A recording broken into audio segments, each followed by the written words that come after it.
요즘 잘 나가고 있는 그 트로트 노래 중에 한 잔해라고 한 노래가 있다고 합니다. 제가 그 어떤 그 뉴스 같은 그런 어떤 프로그램에서 보니까 그 한 잔의 노래를 가지고 유치부 애들, 유치원의 아이들에게 그 가수가 막 사인을 해주면서 노래를 부르고, 그리고 작년에는 그 유치원 발표를 하는데 그 한 잔의 그 노래를 부르면서 아이들을 춤추게 하고 하는 그런 것들을 봤었습니다.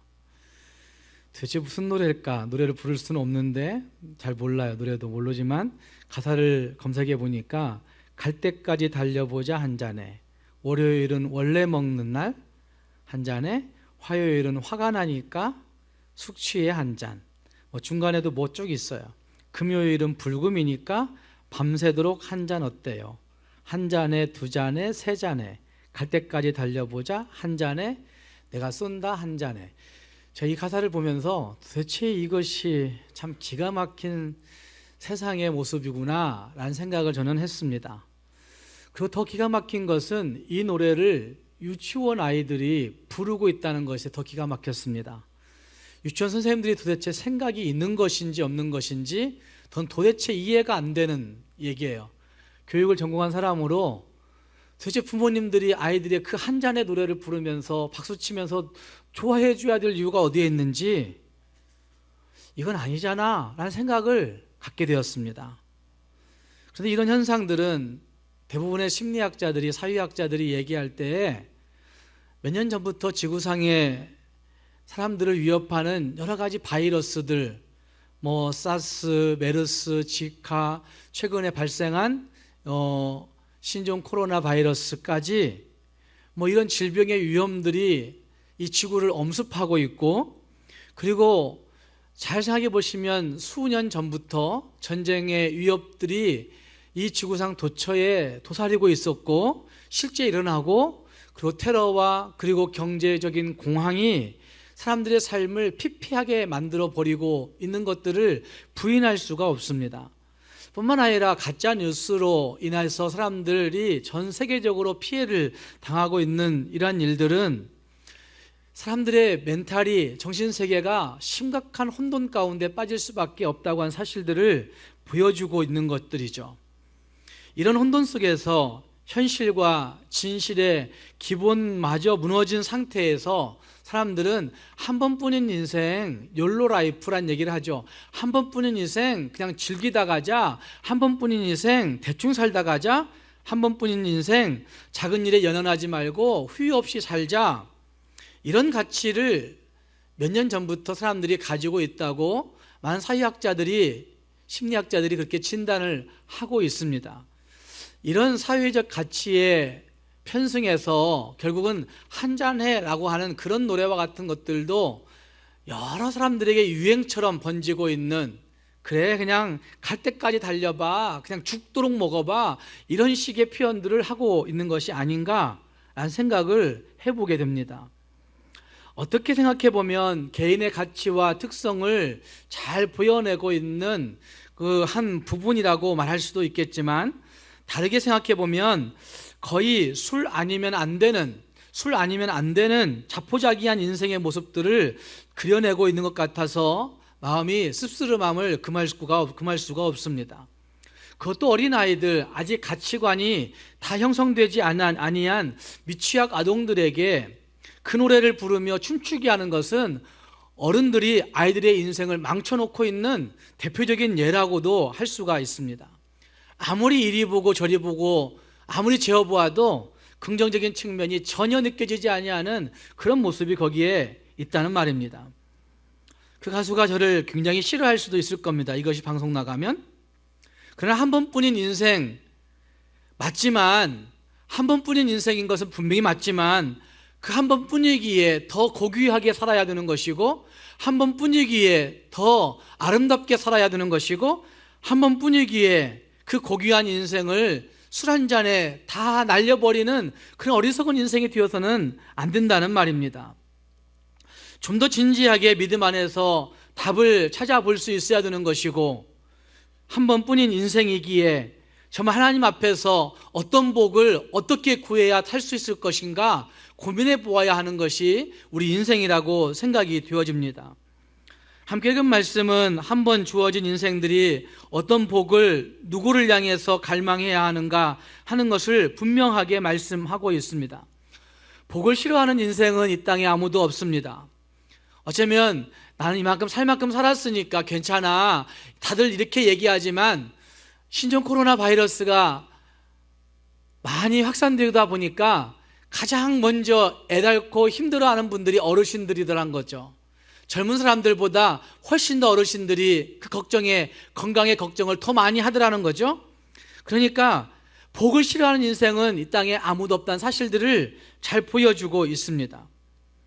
오늘의 말씀 16절 말씀은 그것을 말씀하고 있습니다. 이러므로 땅에서 자기를 위하여 복을 구하는 자는 진리의 하나님을 향하여 복을 구할 것이요 라고 말씀하면서 땅에서 맹세하는 자는 진리의 하나님으로 맹세하리니 이는 이전 환난이 잊어졌고 내 눈앞에 숨겨졌음이라 라고 말씀하고 있습니다. 누구를 향하여 복을 구하고 있는지, 무엇을 향하여 복을 찾고 있는지, 그리고 그 복이 무엇인지 하는 것이 매우 중요한 문제라고 저는 생각합니다. 복이란 말은 모두가 다 좋아하고 많이 사용합니다. 특히 새해가 되면 복과 관련된 말들을 가지고 사람들이 덕담을 나눕니다. 그래서 복과 관련된 말들을 하면서 말합니다. 발을 떨면 복이 달아나 발 떨지 말라고 이야기합니다. 복 달아나니까. 또 처음 고생, 초년 고생은 만년복이다, 만년복이 오는 거야, 이렇게 얘기하면서 처음의 고생은 사소도 하는 거라고 이렇게 어르신들이 이야기합니다. 또 요즘은 그렇게 얘기하는 사람 같은 사람들이 얘기하는 것 같지 않은데 그 얘기들 중에 이런 말도 있습니다. 남의 복은 끌로도 못 판다. 옛날에는 사람들이 다 자기의 복을 찾아서 찾아갔습니다. 그런데 요즘은 남의 복도 빼앗으려고 하다 보니까 요즘 이런 말을 잘 쓰지 않지만 속담 중에 그런 말이 있는 거죠. 남의 복은 끌로도 못 판다. 끌로 아무리 팔려고 해도 안 되는 거야. 너의 복이 있는 거야. 이렇게 어른들이 얘기했다는 말입니다. 또 안 좋은 표현으로 말하면 재수가 없으면 뒤로 넘어져도 뭐가 깨지죠? 코가 깨진다. 이것도 복과 관련된 말이죠. 재수 없으면 아무 복도 들어오지 않아. 이렇게 얘기한다는 말입니다. 동양에서는 오복을 말하고 있죠. 장수의 복, 수라고 하는 장수의 복을 얘기하고, 물질적인 부를 얘기하고, 강령, 몸과 마음의 건강을 얘기하고, 그리고 유호덕, 남에게 선을 베품으로 말미암아 오는 덕을 쌓는 것이 복이다, 이렇게 얘기하는 유호덕도 복으로 얘기하고, 다섯 번째는 고종명, 편안하게 천수를 누리다가 천국 가는 것, 천국이라고 얘기하지 하지만 죽음 맞이하는 것, 그것도 복이다, 이렇게 다섯 가지 복을 이야기합니다. 그런데 그 모든 것들을 우리가 노력하고 우리가 좋은 성품 가지고 우리가 열심히 살다 보면 그 복이 온다고 동양에서는 얘기했습니다. 재수가 좋으면 복 받을 것이라고 그렇게 얘기했습니다. 그런데 성경은 하나님이 복 주신다고 말씀하십니다. 성경은 하나님이 복을 우리에게 허락하신다고 말씀하십니다.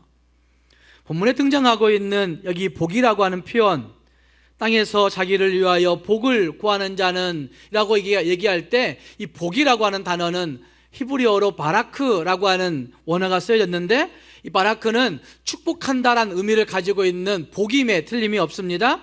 그런데 이것이 기본적인 의미이고, 더 확장지어 생각할 수 있는데 성공과 번영과 그리고 생산, 출산과 장수 등을 위한 유익한 능력을 부여한다라는 뜻을 갖고 있는 단어가 바라크라고 하는 단어입니다. 그러니까 우리의 성공, 우리의 번영, 우리의 출산, 우리의 장수, 우리의 모든 것들의 복이라고 얘기할 수 있는 그 모든 것들, 그 유익한 능력을 제공하는 분, 유익한 능력을 부여하는 그것이 있다고 얘기하고 있습니다. 우리에게 유익한 능력을 누가 부여해 주겠습니까? 누가 우리에게 그 유익한 능력을 주겠습니까? 성경은 하나님이 하신다고 말씀하고 있습니다. 그래서 우리가 성공과 번영과 생산과 출산과 그리고 장수와 일터와 직업과 꿈과 희망과 그 모든 것들 내게 유익할 수 있는 모든 능력을 부여받기 위해서 하나님의 복을, 바라크를 하나님께 구해야 되는 것이죠. 바라크라고 한 단어는 복을 받은 상태를 의미하는 단어이기도 합니다. 그래서 하나님은 형통의 복을 받았다 이런 표현을 쓰기도 하지만, 바라크는 복을 받은 상태뿐만 아니라 복을 받는 과정을 포함하기도 합니다. 그래서 이 바라크라고 한 단어는 기본적으로 무릎을 꿇는 것, 기도하는 것, 이런 것들을 같이 파생하여서 나오고 있는 단어인 것을 볼 수가 있습니다. 즉 여호와 하나님 앞에 무릎을 꿇고 기도하는 것이 복을 구하는 것이죠. 여호와 하나님 앞에 무릎을 꿇고 경배하며 엎드리는 것이 그 복을 받을 수 있는 비결이고 복을 받는 과정 가운데 필수적으로 있다고 하는 사실을 성경이 말하고 있다는 말입니다. 이 세상을 살아가고 있는 우리들에게 우리가 알고 있고 우리가 받기 원하고 있고, 아니 진짜 받아야 하는 모든 복은 궁극적으로 하나님에게서 온다고 한 사실을 성경이 우리에게 말해주고 있습니다. 야고보서 1장 16절 말씀과 17절 말씀에서 이렇게 말씀하지 않습니까? 내 사랑하는 형제들아, 속지 말라. 세상이 너에게 복 준다는 말을 속지 말라는 얘기죠. 그리고 17절 말씀에서 이렇게 말씀하죠. 온갖 좋은 은사와 온전한 선물이 다 누구로부터 오는 거예요? 위로부터, 아버지께로부터 내려오나니 그는 변함도 없으시고 휴전하는 그림자도 없다고 말씀하면서 온갖 좋은 것들, 온갖 온전한 선물들이 다 위에 계신 하나님으로부터 온다고 한 사실을 우리에게 말하고 있는 것입니다. 모든 좋은 것은 다 주님께로부터 옵니다. 돈 주고 살 수 있는 것들만을 의미하는 것이 아닙니다. 어쩌면 온갖 좋은 은사와 온전한 선물, 이것은 돈만 가지고 살 수 있는 그것만을 의미하는 것이 아니라는 말입니다. 내가 열심히 노력해서 얻어지는 어떤 것들만을 의미하는 것이 아닙니다. 어쩌면 하나님께서 우리에게 주시는 이 세상 모든 만물들을, 모든 것들을 다 표현하면서 온갖 좋은 은사와 온전한 선물이 다 위로부터, 아버지께로부터 온다고 그렇게 말씀하고 있는 것입니다. 우리의 마음을 하나님께로 열면, 우리의 희망을 하나님께로 열면, 우리의 그 마음과 꿈과 그 희망을 하나님께로 향하면 하나님이 주시는 좋은 은사를, 하나님이 주시는 좋은 선물을, 하나님이 주시는 온전한 선물을, 그 모든 것들을 얼마든지 누릴 수 있고 나눌 수 있다고 성경은 우리에게 증거해 주고 있는 것입니다. 뿐만 아닙니다. 역대상 29장 11절 말씀, 12절 말씀에서도 위대하심과 권능과 영광과 승리와 위엄이 다 주께 속하였다 말씀하고 있고, 천지에 있는 것이 다 주의 것이라고 말씀하고 있고, 주권도 주께 속하였고 부와 귀가 다 주께 말미암았고 권세와 능력이 하나님께 있으니 모든 사람을 크게 하심과 강하게 하심이 주의 손에 달려있다고 분명히 말하고 있는 것을 볼 수 있습니다. 사랑하는 여러분, 복은 사람에 의한 것이 아니라 하나님에게서 오는 것입니다. 복은 사람을 통해서 주어지는 것이 아니라 하나님의 은혜에 의해서 우리에게 다가오는 것입니다. 복은 내가 좋아하고 내가 기대한다고 해서 주어지는 것이 아니라 하나님이 주시고자 하실 때 우리에게 주어지는 것입니다. 복은 세상적인 꼼수를 통해서, 세상적인 술수를 통해서 우리에게 오는 것이 아니라 하나님의 선물로 풍성하게 우리에게 오고 있다고 한 사실들을 우리는 믿음으로 바라볼 수 있어야 된다는 말입니다. 그런데 우리는 오늘 함께 읽은 말씀 11절 말씀처럼 살아서 문제가 되는 것입니다.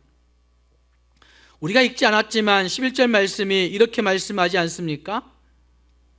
오직 나 여호와를 버리며 나의 성산을 잊고 가데기에 상을 베풀며 문희에게 섞은 술을 가득히 붓는 너희여 라고 말하고 있습니다. 하나님의 복을 설명하는 뒷부분의 말씀과는 대조적으로 너희가 어떤 복을 구하고 어떻게 살고 있었는가를 표현하는 말씀 가운데 11절 말씀은 너희가 나 여호와를 버리고 하나님의 그 성전을 잊어버리고 가덱에 상을 베풀며 문희에게 섞은 술을 가득히 부었다, 이렇게 표현하고 있습니다. 여기 갓은 구약성경에 한 번 쓰여진 단어입니다. 어떤 번역에서는 블레셋의 신을 이야기하는 가드라고 하는 표현이 이 갓과 같은 표현이다, 이렇게 얘기하기도 합니다. 그러나 어쨌든 갓이라고 하는 표현으로 쓰여지고 있는 이 표현은 여기 한 곳 유일하게 표현되고 있는데, 그것은 운명의 신을 이야기하는 겁니다. 운명의 신, 행운의 신. 바벨론에 여러 신들이 많았었는데 그 여러 신들 중에 하나의 신이 운명을 주관하는, 우리의 행운을 주관하는, 우리의 재수를 주관하는 그런 신이었던 것 같습니다. 그래서 사람들은 그 행운, 그 운명, 그 재수 때문에 그 가덱에 온갖 상을 베풀며 온갖 상을 다 차려놓고 그를 예배했다는 것이죠. 문이라고 하는 단어는 본래적 의미는 세다, 계산하다, 이런 뜻을 갖고 있는 단어입니다. 그러니까 만화라고 하는 단어의 본래 의미가 그 파생되어서 문의가 되었는데, 그 만화는 계산하다는 뜻을 갖고 있는 거예요. 그리고 문의는 장수의 신을 의미한다고 이야기합니다. 사람들이 셈을 헤아려 보는 거죠. 내가 몇 세까지 살아야 되겠지, 몇 세까지 살아야 되니까 안 될 것 같아, 이렇게 생각하는 거죠.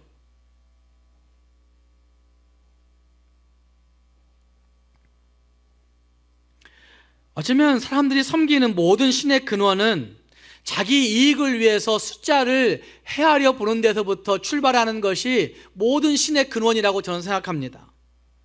그렇지 않겠습니까? 이것 세어 보니까 하나님보다는 이것이 훨씬 더 나은 것 같아요. 계산을 해보니까 하나님 믿고 예배하는 것보다는 여기에 투자하는 게 더 나은 것 같아요. 하나님 앞에서 여러 가지 것들을 다 계산해서 셈을 맞춰보니까 하나님보다는 그것이 더 나은 것 같아요. 그래서 그것을 섬기는 것이죠. 문이라는 신을 우리 모두가 섬기고 있다는 말입니다. 그 옛날 이사야 선지자 시대에 이스라엘 민족들이 섬긴 것이 아니라 오늘 우리도 그렇게 섬기고 있다는 것이죠. 계산해 보면 그것이 우리에게 물질적 복이 될 것 같죠.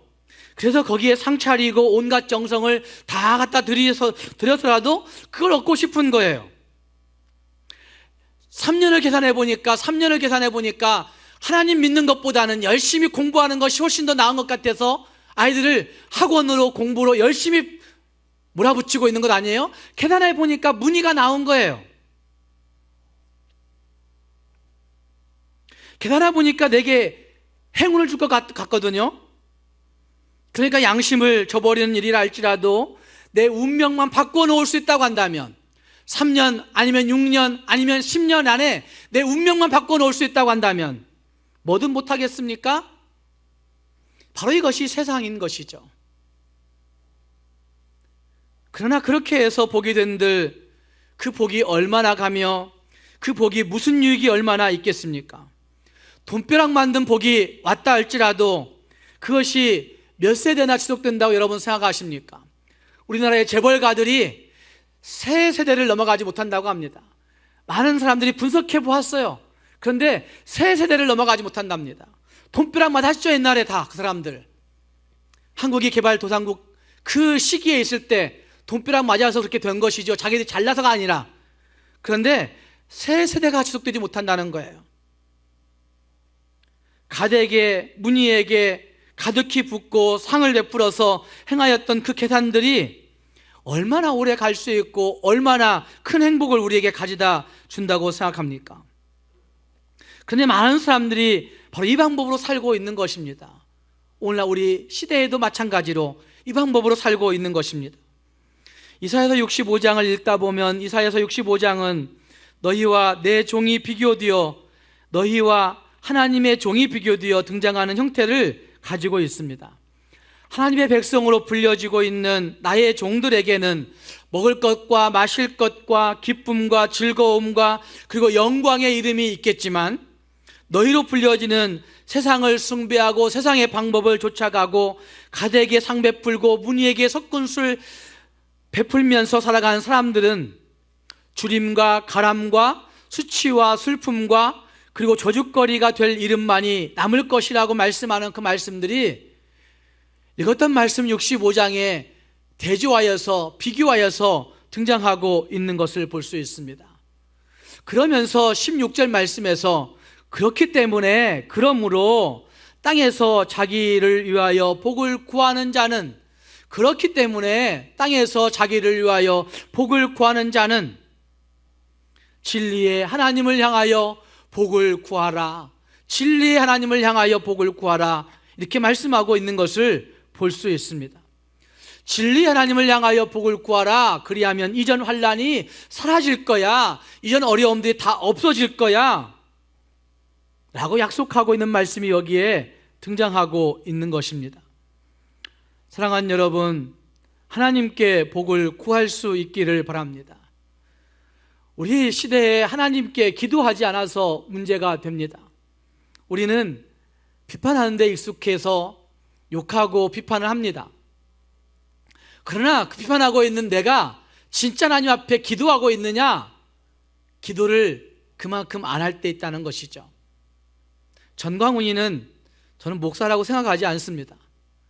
우리 교단 목사도 아니고 군소신학 조그만한 교단의 목사이기 때문에 저는 목사라고 생각도 안 하는데 많은 사람들이 그 사람을 욕합니다. 왜 그렇게?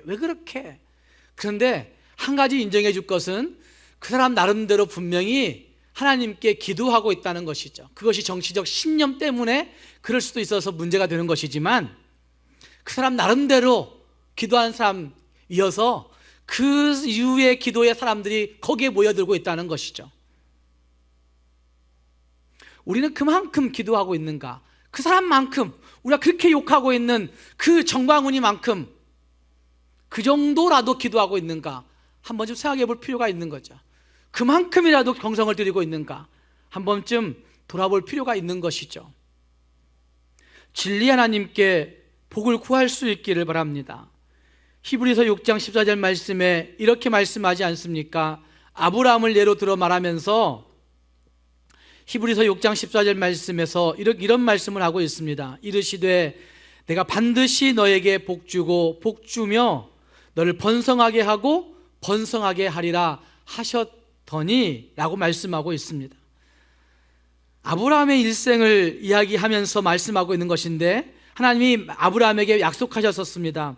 반드시 너에게 복주고 복주며 너를 번성하게 하고 번성하게 하리라. 이 말씀을 여러분 믿고 신뢰하십니까? 반드시 마침내 꼭 그렇게 이루어진다고 확신하십니까? 적어도 내 당대에는 그러지 못했을지라도 지금 우리들 자녀들에게 아무것도 보이지 않지만 그럼에도 불구하고 마침내 하나님이 우리 가정에 복 주실 거야. 반드시 하나님이 우리 자녀들에게 복 주실 거야. 이렇게 믿고 신뢰하십니까? 아브라함의 일생을 살펴보면 참으로 복을 많이 받은 것을 알 수 있습니다. 그렇다고 해서 아브라함이 항상 복만 받은 것은 절대로 아닙니다. 때때로 그에게 환난이 있었습니다. 기근이 있었습니다. 어려움이 있었습니다. 그 기근 때문에 도망치지 않으면 안 되는, 자기 양심조차도 팔아버려야 되는 그런 일이 있었던 것도 우리는 알 수 있습니다. 약속만 믿고 살아갔던 것이 아니라 그에게 온갖 어려움들이 많이 있었다는 말입니다. 약속 하나만을 믿고 나왔는데 하나님 믿고 나온 그 길에 형통함이 있었던 것이 아니라 온갖 시련과 어려움이 있었습니다. 그리고 100세가 되도록 자식이 없었을 때 얼마나 애가 타고 힘들었을까 생각이 되십니까? 주변에 온갖 사람들이 비웃고 냉소하고 그래 너 하나님 믿더니 잘됐다 이렇게 냉소하고 욕할 때 그걸 다 감수하면서 그가 바라보았던 한 가지를 히브리서 6장 13절이 말씀할 때 반드시 너에게 복주고 복주며 반드시 너에게 복주고 복주며 반드시 너를 번성하게 하고 번성하게 하리라, 이 약속을 그가 마음속에 확신했다는 것입니다. 그래서 15절 말씀에서는 이렇게 말씀하고 있는 거죠. 그가 이같이 오래 참아 약속을 받았느니라. 그가 이같이 오래 참아 약속을 받았느니라. 그 마음 가운데 반드시란 말씀을 신뢰함으로 말미암아 그 약속 받았느니라 라고 말씀하고 있는 것이고, 19절 말씀으로 가면 이런 말씀이 등장합니다. 우리가 이 소망을 가지고 있는 것은 영혼의 닷 같아서 튼튼하고 견고하여 회장 안에 들어가나니 라고 말씀하고 있습니다. 이 약속, 반드시의 소망을 가지고 있으면 영혼의 닷 같아서 어떤 풍랑이 와도 튼튼하고 견고하게 흔들리지 않게 된다고 한 사실을 히브리서 6장 19절 말씀은 우리에게 말해주고 있는 것입니다. 사랑하는 여러분, 참 힘든 시간을 보내고 있는 저와 여러분에게 하나님께서는 복을 주시려는 계획을 가지고 계십니다. 분명히 하나님께서 복 주신다, 반드시 주신다 말씀하십니다. 틀림없이 어떤 일이 일어나도 마침내 복을 받게 된다는 사실을 확신 있게 믿고 신뢰하기를 바랍니다. 분명히 하나님께서 우리에게 계획하고 있는 일들은 저주가 아니라는 사실들을 기억하면서 하나님이 우리에게 그렇게 복 주신다고 한 사실들을 확신할 때 우리는 그 복을 누리며 살 수 있는 성도들이 되게 된다는 말입니다.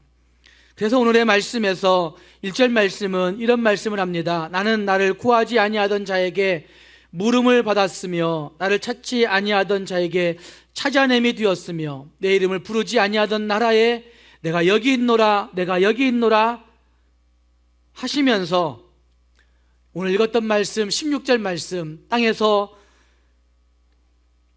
자기를 위하여 복을 구하는 자는 진리의 하나님, 내가 여기 있노라 말씀하는 큰 하나님께 복을 구하라고 그렇게 말씀하고 있는 것을 볼 수 있습니다. 뿐만 아니라 16절 말씀을 잘 읽어보시면 선포하라고 말씀하고 있습니다. 땅에서 맹세하는 자는 진리의 하나님으로 맹세할 것이니 하리니 라고 말씀하고 있습니다. 우리는 기도하고 확신을 선포할 때가 있습니다. 그런데 그것을 자기 열심으로 선포하면 안 되고 진리의 하나님 그분으로 맹세하고 선포하라고 말씀하고 있습니다. 사랑하는 여러분, 정말 하나님이 우리에게 반드시 복 주신다고 한 사실을 확신하며 그렇게 기도할 수 있기를 바랍니다.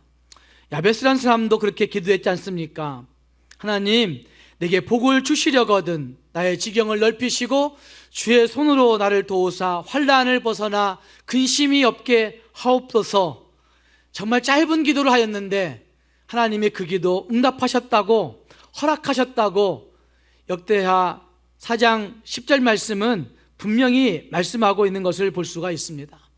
하나님 앞에서 우리가 어떻게 기도하는가가 우리의 인생을 좌우한다는 말입니다. 솔로몬도 역대하 7장 말씀에서 그런 말씀을 하고 있습니다. 혹 내가 하늘을 닫고 비를 내리지 아니하거나 혹 메뚜기들에게 토산을 먹게 하거나 혹 전염병이 내 가운데 유행하게 할 때에 내 이름으로 일컫는 내 백성이 그들의 악한 길에서 떠나 스스로 낮추고 기도하여 내 얼굴을 찾으면 내가 하늘에서 듣고 그들의 죄를 사하고 그들의 땅을 고친다고 약속하십니다. 기도하라고 말씀하고 있다는 말입니다. 그것도 내 이름으로 일컫는 내 백성이, 하나님의 이름으로 규정 지어진 하나님의 백성들이 스스로 낮추어 기도하고 하나님을 찾으면 하나님이 회복시키신다고 말씀하고 있다는 말입니다. 사랑하는 여러분, 솔로몬의 시대에 또 야베스의 시대에 환난이라고 얘기할 수 있는 일들, 자연적인 재앙의 일들이 있게 될 때 하나님의 이름으로 일컫는 백성들은 하나님 앞에 간절히 기도했던 것들을 볼 수가 있습니다. 그리고 하나님께서 기도할 때에 사하시고 고치신다고 약속하고 있는 것도 볼 수가 있습니다.